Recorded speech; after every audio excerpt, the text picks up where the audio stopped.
Hey guys, Michael Chrysley here, First Choice Power Washing.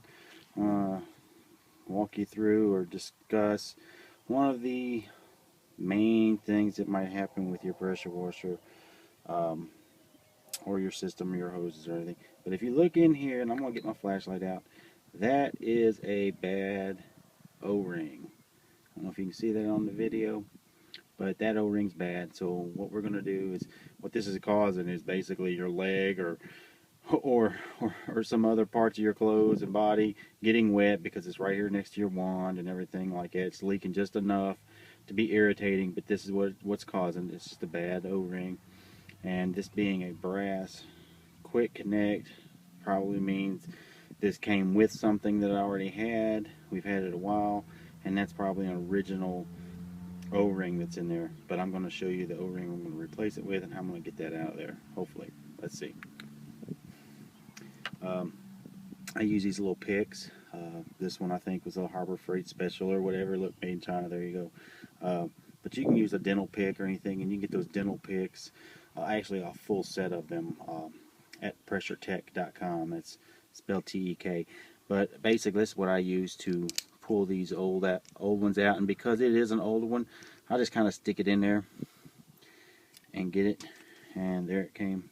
So as you can see, and actually, I'm looking at this. This is a brown in color, not just the black in color. So it was one of the ones that we actually use, which is the Viton, V-I-T-O-N. I don't know if I'm pronouncing that right, being a hillbilly and all, but V-I-T-O-N. They're chemical and heat resistant. Doesn't mean they're chemical and heat proof. So there you go. That's a bad O-ring causing the problem. And I buy these little packets of, I think they're 25.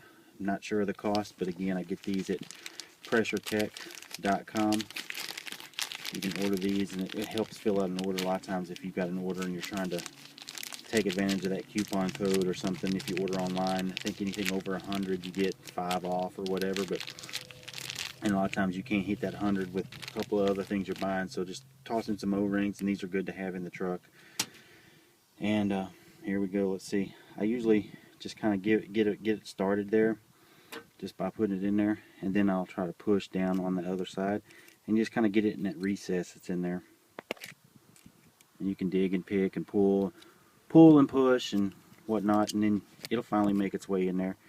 And just kind of be careful, don't want to really cut it or poke it or anything, but as you see there, I've got it in there and it's a nice fit. I don't know, let's see, can you see it? This light here. Yeah, there it is. It's in there. It's in there good. Now I'll have a nice tight fit, and I won't leak anymore. I hope that helps. And I'm not going to tell you how many pressure washers in the past that I have bought because they thought they had a bad pressure washer and it was leaking, and replace it with one of these penny O-rings, and deal of the day.